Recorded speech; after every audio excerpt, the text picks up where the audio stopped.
Good morning students, how are you. आपका online classes में स्वागत है। श्री श्याम प्रशिक्षण महाविद्यालय में चलाई जा रही ऑनलाइन क्लासेस जो आपको घर बैठे सुविधा उपलब्ध करवा रही है, कोविड-19 की पालना करवा रही है और आप सभी भी इस का लाभ लें और ऑनलाइन क्लासेस के माध्यम से आप नियमित रूप से अपने पाठ्यक्रम से, अपने सिलेबस से जुड़े रहें और अपने जो मुख्य यूनिट्स हैं उनके माध्यम से हम आपको पूर्ण सिलेबस जो करवाने जा रहे हैं आप नियमित रूप से इन वीडियोस को देखें और इनका लाभ लें। तो आज हम उसी सब्जेक्ट में उसी बिंदु को आगे बढ़ाते हुए कल हमने पढ़ा था कि बाल कल्याण जो उनके बालकों के जो विधिक अधिकार है, इसी क्रम को आगे बढ़ाते हुए आज हम बात करेंगे राजस्थान में समेकित बाल संरक्षण योजना की कार्य संरचनाएं।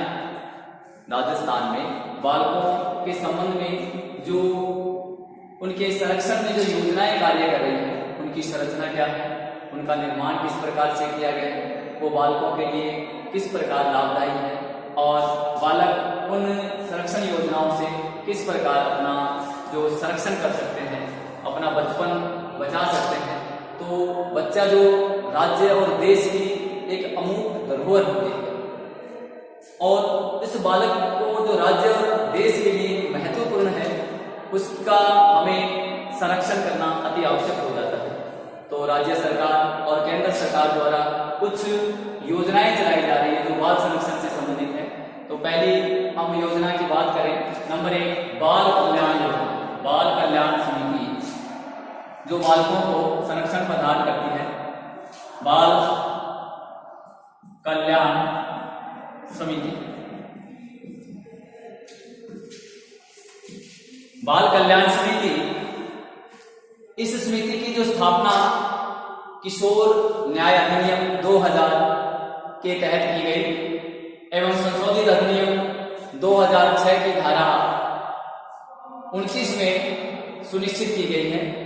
इस समिति को विशेष संरक्षण एवं आवश्यकता वाले बच्चों के प्रकरणों की सुनवाई एवं निपटारे का उत्तरदायित्व दिया गया है। विशेष प्रकार के जो बच्चे हैं उनकी जो समस्याएं हैं उनको निपटाना जो ये उत्तरदायित्व है इस समिति को दिया गया है जो बाल कल्याण समिति के नाम से निश्चित है। इस समिति का एक अध्यक्ष और 4 सदस्य होते हैं जिनका चयन राज्य स्तरीय समिति द्वारा किया जाता है। जो विभिन्न प्रकार के जो बालक हैं उनके कल्याण के लिए, उनकी समस्याओं को सुलझाने के लिए बनाया गया है। इसमें एक अध्यक्ष होता है तथा 4 इसके सदस्य होते हैं। वो मिलकर के इस एक टीम का निर्माण करते हैं जो बाल कल्याण समिति जो 2000 अधिनियम के तहत बनाई गई थी और संशोधन में 2006 अधिनियम की धारा 29 में सुनिश्चित की गई है और ये विभिन्न प्रकार के सुनवाई एवं उपचारों से संबंधित होती है जो कि एक इस समिति का अध्यक्ष और 4 सदस्य मिलकर के इस समस्या का समाधान करते हैं। तो हम पहला हमने पढ़ा कि बाल कल्याण समिति। 2 नंबर पे हम लेते हैं राजस्थान बाल संरक्षण समिति। यह भी एक महत्वपूर्ण समिति है जो बालकों के संरक्षण से संबंधित है, बालकों के संरक्षण प्रदान करती है। इसमें राजस्थान में समेकित बाल संरक्षण योजना के क्रियान्वयन और देखरेख के लिए इस समिति की स्थापना को सुनिश्चित किया गया है कि बच्चों की जो क्रियान्वयन या उनकी देख रेख का मुख्य उद्देश्य ही इस राजस्थान बाल संरक्षण समिति का है और इसमें सुनिश्चित किया गया है इसका कार्य होगा किशोर न्याय अधिनियम का राज्य में क्रियान्वयन करना। इसके अतिरिक्त राज्य की अन्य बाल संरक्षण से जुड़ी योजनाओं के निपटारे का कार्य में सहायता करना तथा उन बालकों की उन समस्याओं को निपटाना जो बच्चे उस समस्या से जूझ रहे हैं। राज्य के अन्य बाल संरक्षण योजनाओं का भी उस पर निगरानी रखना, उनके कार्यों को अवलोकन करना भी इस समिति का कार्य है। इस समिति का होगा, इस समिति को राजस्थान बाल संरक्षण सोसाइटी के नाम से भी जाना जाता है और इसका मुख्य कार्य सभी प्रकार के जो बालक हैं उनको उनकी समस्याओं को निपटाना, उनकी समस्याओं को हल करना तथा उनको सही उद्देश्यों तक पहुंचाना, उनके सही उद्देश्य प्राप्ति तक उनको एक गति प्रदान करना इस राजस्थान बाल संरक्षण समिति का मुख्य उद्देश्य है। अब हम नंबर 3 की बात करें कि हमारे राजस्थान में समेकित बाल संरक्षण योजनाओं की कार्य जो संरचना है उसमें नंबर 3 पर है किशोर न्याय बोर्ड। किशोर न्याय बोर्ड जो कि सभी किशोर का संरक्षण प्रदान करता है और उन्हें वांछित उद्देश्यों की प्राप्ति हेतु यह बोर्ड किशोर और किशोरियों के लिए कार्य करता है और उन्हें एक उचित गति प्रदान करता है। यह किशोर न्याय बोर्ड उन्हें किशोरावस्था की जो विभिन्न प्रकार की विशेषताएं, उनकी जो आगे बढ़ने की जो विशेषताएं हैं, उनसे होने वाले जो सफल उद्देश्य हैं उनके बारे में तथा होने वाली हानियों के बारे में इस बोर्ड द्वारा अवगत करवाया जाता है और किशोर किशोरियों को इसके लिए लाभान्वित किया जाता है। और किशोरावस्था में जो किए जा रहे अपराध, किए जा रहे जो अनैतिक कार्यों से उन्हें बोध दिलाया जाता है कि किस प्रकार से वो किशोर न्याय बोर्ड है वो उनके आपराधिक प्रवृत्ति को दूर करते हैं, आपराधिक प्रवृत्ति द्वारा होने वाले हानि से उनको अवगत करवाते हैं ताकि किशोरावस्था में बच्चे अपने जीवन को बचा सकें और अपने सही उद्देश्यों तक पहुंच सकें। किशोर न्याय अधिनियम की धारा 2 के अंतर्गत इस बोर्ड को किशोरों अपराध के मुद्दों की सुनवाई और देखरेख के लिए सत्यापित किया गया है। इसमें अधिनियम धारा 2 के तहत अधिनियम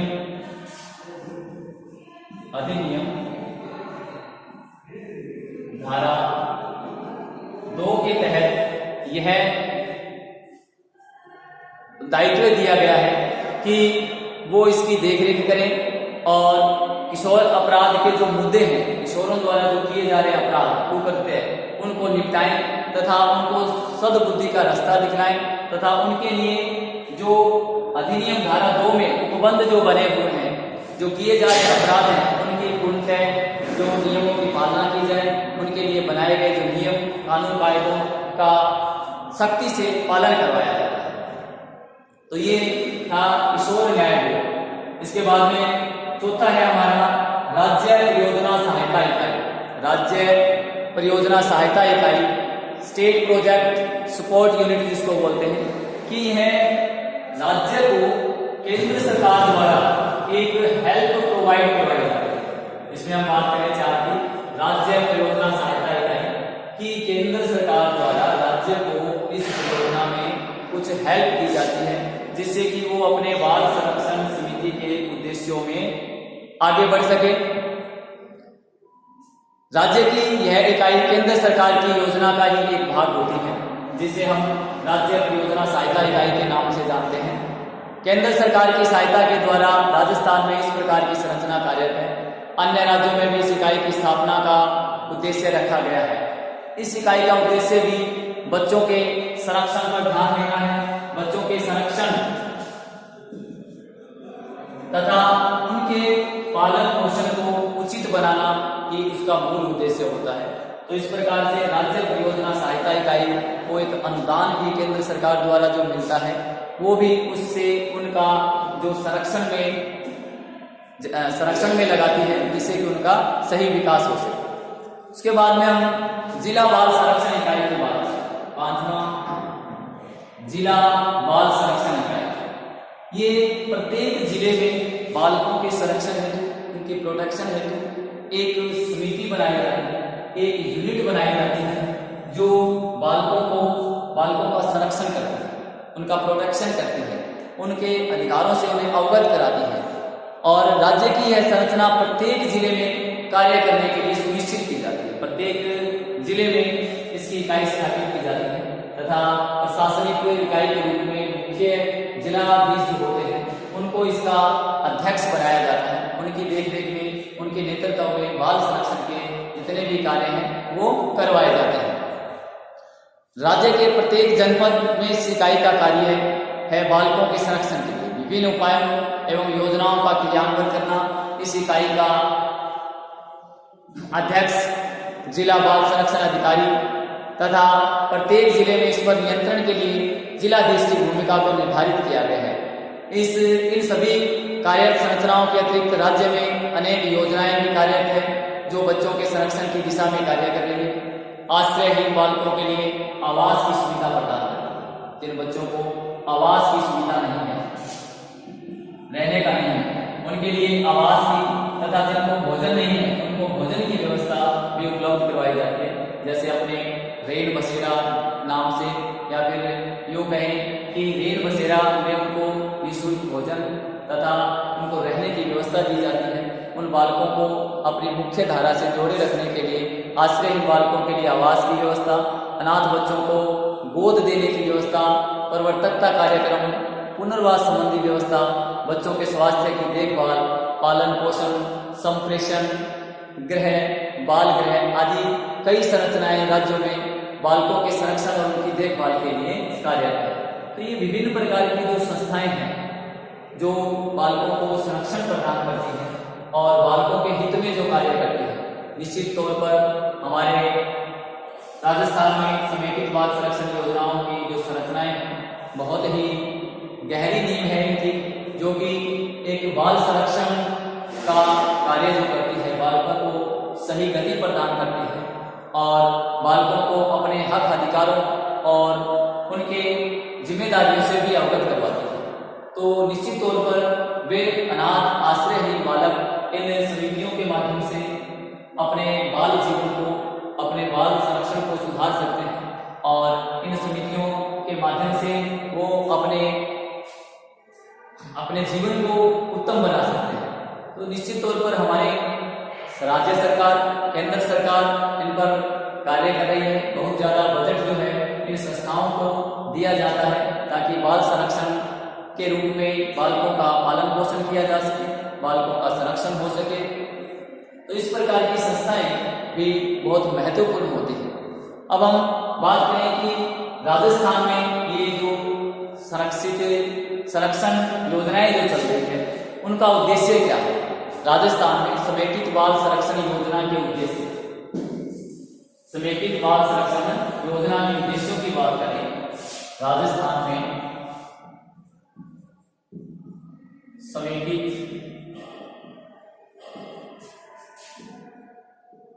बाल संरक्षण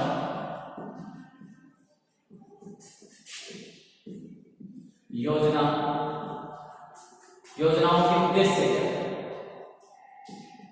योजनाओं के उद्देश्य,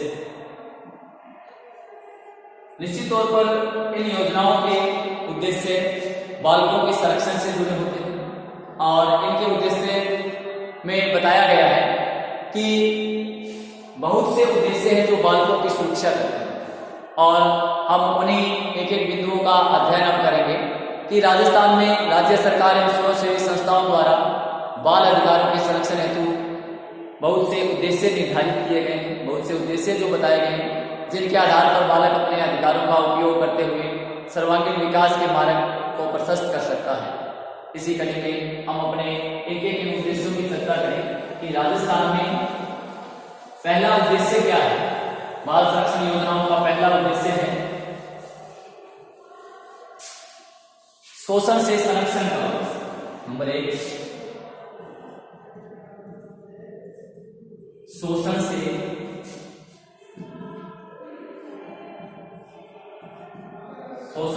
संरक्षण का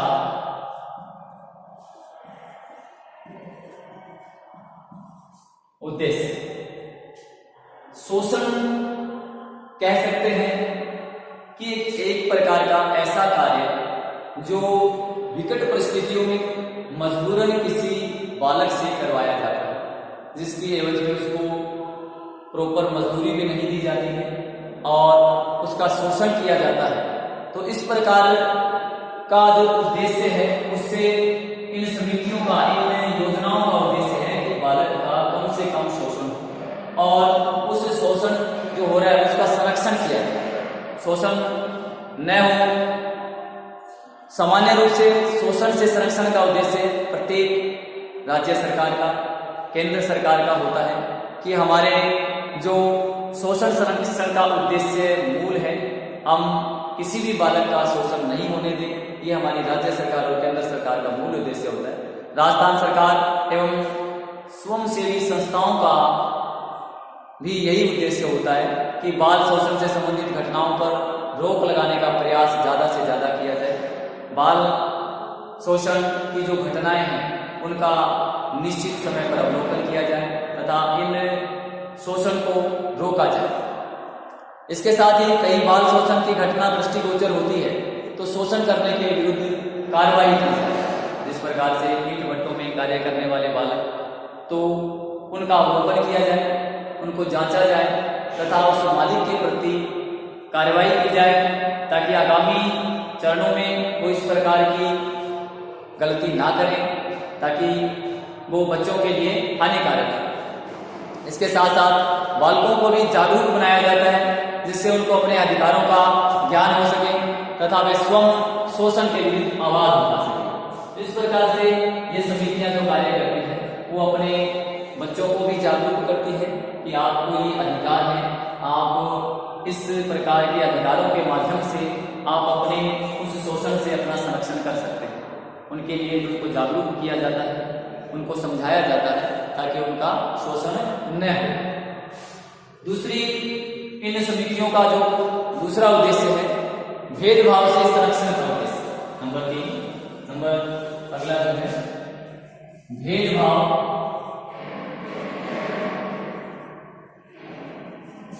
भेदभाव से संरक्षण का उद्देश्य। भेदभाव से संरक्षण का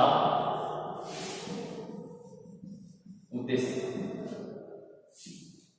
कि इन योजनाओं में किसी के साथ कोई भी भेदभाव जाति, लिंग, धर्म अथवा किसी भी बिंदु के तहत कोई भेदभाव नहीं किया जाए। ये जो समितियां हैं उनका मूल उद्देश्य होता है संपूर्ण बालकों को, संपूर्ण बाल जो किसी भी लिंग या जाति धर्म से हो उनमें भेदभाव में करके उनको संरक्षण प्रदान करना उनका मूल उद्देश्य होता है। यही उनकी मूल भावना होती है कि बिना किसी भेदभाव के सभी प्रकार के दिव्यांग, आश्रयहीन, विकलांग, जो अनाथ बालक हैं उनको बिना किसी भेदभाव के संरक्षण दिया जाए। Aim of protection from discrimination सामान्य रूप से विद्यालयों में देखा जाता है कि शिक्षक द्वारा छात्रों के साथ भेदभाव किया जाता है। गलत बात है। इसका आधार जातिगत, धर्मगत, क्षेत्रगत हो सकता है। जो हम कह सकते हैं कि जाति, धर्म, क्षेत्र, इसके लिए भी सरकार पूर्णतः जागरूक है। इस प्रकार की सूचना मिलने पर वह इस प्रकार के निर्देशकों को, इस प्रकार के शिक्षकों को पाबंद करती है कि वो बिना किसी भेदभाव के बालकों को संरक्षण प्रदान करें। सरकार पूर्णतः जागरूक है और इस प्रकार की सूचना मिलने पर शिक्षक के विरुद्ध तुरंत कार्रवाई की जाती है। इसके साथ साथ शिक्षकों को बताया जाता है कि बिना किसी भेदभाव के छात्रों को सर्वांगीण विकास के अवसर प्रदान किए जाए और छात्रों को भी अपने मूल अधिकारों के बारे में बताया जाता है कि आप बिना किसी हिचकिचाहट के अपने मूल अधिकारों को काम में लेते हुए आप अपने उस मालिक, अपने शिक्षक के विरुद्ध आप कह सकते हैं कि आप बिना भेदभाव के हमें इस प्रकार की शिक्षा प्रदान करें।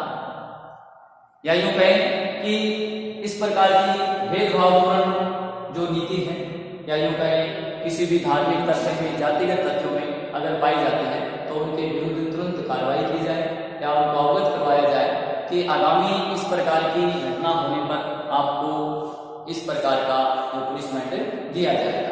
आप बिना किसी भेदभाव के इन बालकों का संरक्षण प्रदान करें। तो हमारा तीसरा था भेदभाव से संरक्षण का उद्देश्य। अगला करते हैं अभी। चौथा हमारा है नकारात्मक व्यवहार से संरक्षण। चौथा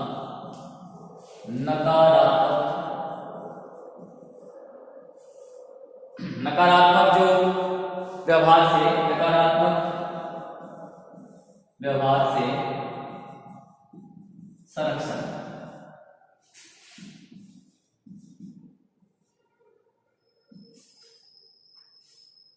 नकारात्मक व्यवहार से संरक्षण का उद्देश्य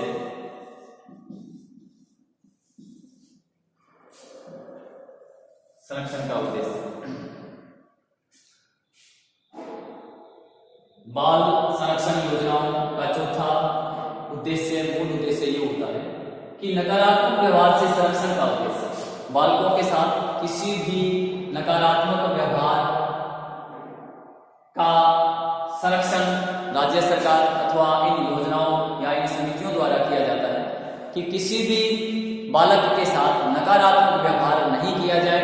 नकारात्मक व्यवहार की स्थिति में विद्यालयों में अगर देखी जाती है, जैसे किसी उच्च वर्ग के शिक्षक द्वारा निम्न वर्ग के छात्रों के साथ नकारात्मक व्यवहार, धर्म के आधार पर नकारात्मक व्यवहार करना, जाति के आधार पर नकारात्मक व्यवहार करना आदि इस प्रकार के व्यवहार से छात्रों को मुक्त करना भी राजस्थान सरकार एवं स्वयंसेवी संस्थाओं का मूल उद्देश्य है। यानी राजस्थान सरकार या इन योजनाओं या इन समितियों का मूल उद्देश्य यही होता है कि नकारात्मक जो व्यवहार है वो उनके साथ नहीं किया जाए। उन जाति के आधार पर, धर्म के आधार पर या यूं कहें किसी भी बिंदु के आधार पर अगर उनके साथ नकारात्मक व्यवहार किया जाता है तो वो बाल संरक्षण के उद्देश्यों की पूर्ति नहीं करता है। उनके अगर नकारात्मक व्यवहार पाया जाता है तो उनके विरुद्ध कार्रवाई की जाती है तथा उनको नोटिस दिया जाता है। सरकार द्वारा यह प्रयास किया जाता है कि शिक्षण प्रशिक्षण में ही शिक्षक में पूर्णतः व्यापक सोच विकसित हो जाए, जिससे वह छात्रों के साथ प्रेम पूर्ण एवं आत्मीय व्यवहार कर सके। उनको इस प्रकार से ट्रेनिंग दी जाती है शिक्षक प्रशिक्षण में भी कि वो सभी के साथ इस प्रकार का सकारात्मक व्यवहार करें, वो किसी भी प्रकार का भेदभाव न रखें, सभी बालकों को समान रूप से समझते हुए उन्हें शिक्षा प्रदान करें, अपने बच्चों को उस नकारात्मक व्यवहार से उनका संरक्षण प्रदान करें और उनको संरक्षण दें। फिर आता है चौथा अपने अमानवीय व्यवहार। चौथा आता है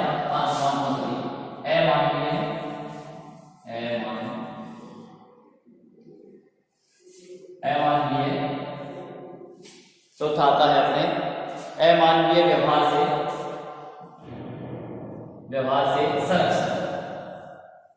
देखिए, अमानवीयता या यूं कहें कि मानवीयता इंसानियत एक ऐसी होती है कि हम एक इंसान के प्रति दूसरा इंसान सहानुभूति रखे, सहारा प्रदान कराए, संबल दे। मानवीय व्यवहार से संरक्षण कि मानवीय व्यवहार का संरक्षण का उद्देश्य है कि किसी बालक के साथ किसी मनुष्य द्वारा अमानवीय व्यवहार अपनाया जाता है तो वह उसका शोषण कहलाता है। उन अमानवीय व्यवहार से उसका संरक्षण किया जाए। अनेक अवसरों पर, अनेक घटनाओं पर हमें मिलता है, हम देखते हैं कि किसी त्रुटि करने पर शिक्षक द्वारा छात्रों को मुर्गा बनाने के लिए कहा जाता है, मुर्गा बन जा, या फिर उसे कहते हैं हाथ ऊपर कर, या फिर यूं कहते हैं कि धूप में के लिए कहा जाता है, मेज के ऊपर खड़ा करके हाथ करने के लिए कहा जाता है, या उससे जातिगत शब्द कहे जाते हैं। ये सारे अमानवीय व्यवहार से संरक्षण का भी उद्देश्य है। इन सभी पर पूर्णतः रोक है। यदि कोई शिक्षक इस प्रकार का व्यवहार करता है तो उसके विरुद्ध कार्रवाई की जाएगी। इसी प्रकार किसी भी स्थान पर बालकों के साथ अमानवीय व्यवहार नहीं किया जा सकता। इस अमानवीय व्यवहार से उनको कुछ आघात जो पहुंचता है उस आघात को हमें नहीं पहुंचाना है। उस अमानवीय व्यवहार से उनका संरक्षण करना है और उनका संरक्षण करते हुए उनको सदगति या यूं कहे उनको एक प्रशस्त जो गति का मार्ग प्रशस्त करना है। फिर अगला है अपना हिंसात्मक व्यवहार से संरक्षण। हिंसा, महात्मा गांधी ने भी कहा था कि जो हिंसा है, हिंसा मनुष्य का सबसे बड़ा दुश्मन है। हिंसात्मक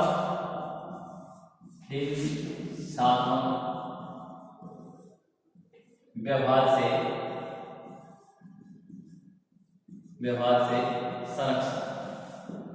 संरक्षण का उद्देश्य। हिंसा मनुष्य का सबसे बड़ा दुश्मन माना जाता है। अनेक अभिभावक क्रोधित होने पर बालकों को शारीरिक दंड देने लगते हैं। घर में हम देखते हैं छोटे बच्चे जब भी शरारत करते हैं तो उन्हें माँ बाप एक थप्पड़ लगाते हैं, डांटते हैं या उनके साथ हिंसात्मक व्यवहार करते हैं। जिससे उनके हाथ पैर टूट जाते हैं या सिर से खून बहने लगता है। इसी प्रकार विद्यालय में भी छात्रों को शिक्षक द्वारा शारीरिक दंड दिया जाता है, शारीरिक जो दंड दिया जाता है जिससे उनको चोट लग जाती है। इस प्रकार का व्यवहार हिंसात्मक व्यवहार होता है। इस प्रकार का व्यवहार करने वाले शिक्षक एवं अभिभावक दोनों के विरुद्ध दंडात्मक कार्यवाही का प्रावधान भी किया गया है। इस प्रकार सरकार द्वारा समेकित बाल संरक्षण योजना के द्वारा हिंसात्मक व्यवहार को समाप्त किया जा रहा है कि वो बच्चों के साथ हिंसात्मक व्यवहार के साथ पेश न आए, उन्हें बड़े ही सहज प्यार और प्रेम से उनको समझाएं और हिंसात्मक जो प्रवृत्ति है उसका पूर्ण रूप से त्याग करें। अपने उन नन्हे मुन्ने जो देश और राज्य के लिए अनमोल हीरे हैं उनको बड़े प्यार और स्नेह से समझाएं और हिंसात्मक व्यवहार से मुक्त रखें। उनके साथ किसी भी प्रकार की हिंसा हो रही है उनसे मुक्त कराएं या उन हिंसाओं का अंत करें। तो इस प्रकार से हिंसा जो है कह सकते हैं कि वो मानव का सबसे बड़ा दुश्मन। क्यों कहें, अगला जो पॉइंट है यौन शोषण से संरक्षण का उद्देश्य। यौन शोषण, यौन शोषण से संरक्षण का, यौन शोषण से संरक्षण का उद्देश्य, यौन शोषण से संरक्षण का उद्देश्य।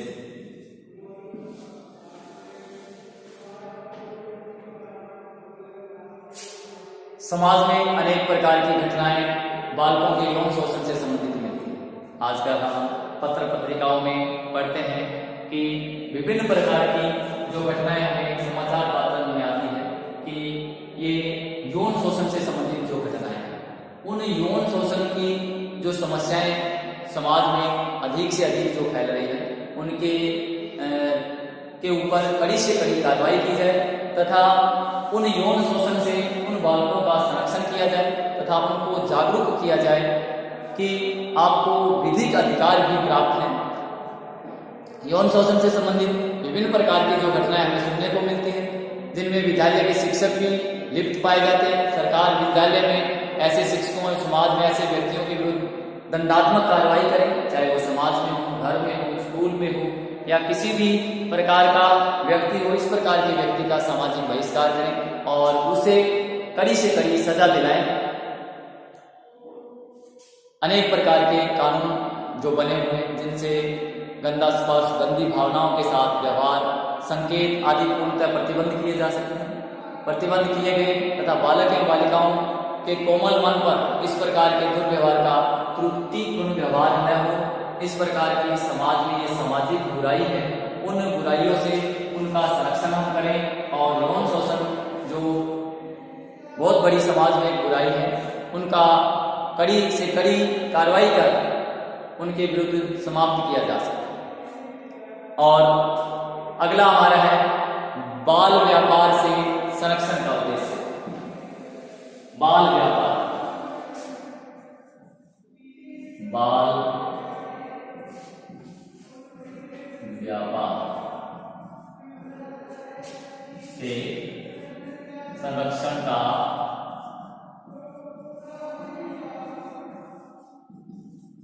उद्देश्य।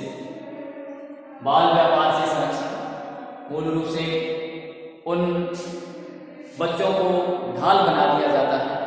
अनैतिक जो व्यापार है उन छोटे बच्चों से करवाया जाता है जो लालच देकर के, प्रलोभन देकर के ऐसे व्यवसाय में डाल दिया जाता है जो बालकों के लिए अति हानिकारक होता है तथा उनके जीवन को खराब करने वाला होता है। तो हमारी जो योजनाएं हैं, हमारी जो समिति है, उनका मुख्य उद्देश्य है कि बाल व्यापार से संरक्षण का उद्देश्य कि उन ऐसे बालकों को विभिन्न प्रकार के जो व्यापार है, जो बड़े पूंजीपति उनको किसी लालचवश उस व्यापार में डाल देते हैं, उससे मुक्त कराना ही मूल उद्देश्य रहता है हमारा। अनेक अवसरों पर यह भी देखा जाता है कि कुछ अभिभावक अपने बालकों को अपनी व्यवस्था के कारण बेच देते हैं या उनसे इस प्रकार के कार्य करवाते हैं।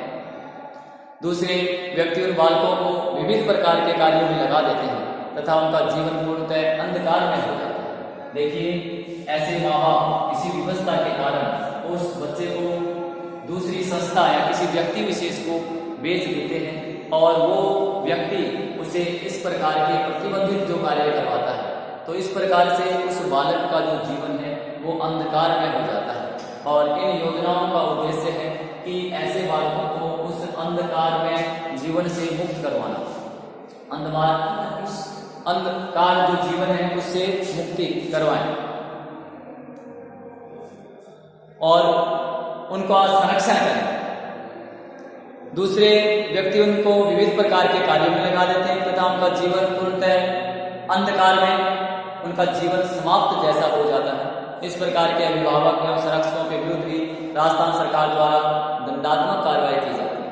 कोई भी अभिभावक या संरक्षक अपने बालक एवं बालिकाओं को धन लेकर नहीं बेच सकता, इस प्रकार के कार्य में सहयोग करता है, उसके विरुद्ध भी दंडात्मक कार्य जो करती है ऐसी समिति, उन जो बालकों को, अपने बालकों को अभिभावक दूसरों को बेचता है उनके विरुद्ध सख्त कार्रवाई की जाती है और उनके विरुद्ध सख्त कार्रवाई करके उनको एक निश्चित सीमा तक पहुंचाया जाता है और बालकों को व्यापार के संरक्षण के उद्देश्यों के बारे में अवगत करवाया जाता है। तो हमने आज पढ़ा कि राजस्थान में समेकित बाल संरक्षण योजनाएं किस प्रकार से कार्य करें, कौन कौन सी योजनाएं थी, अब उनकी स्थापना कब कब की। हमने एक बिंदु के माध्यम से इनको पढ़ा कि हमारी ये योजनाएं, इनकी स्थापना, इनका कार्य, इनका उद्देश्य और ये विभिन्न प्रकार के जो उद्देश्य थे, हमने आज इन उद्देश्यों की चर्चा की, उद्देश्यों के बारे में पढ़ा।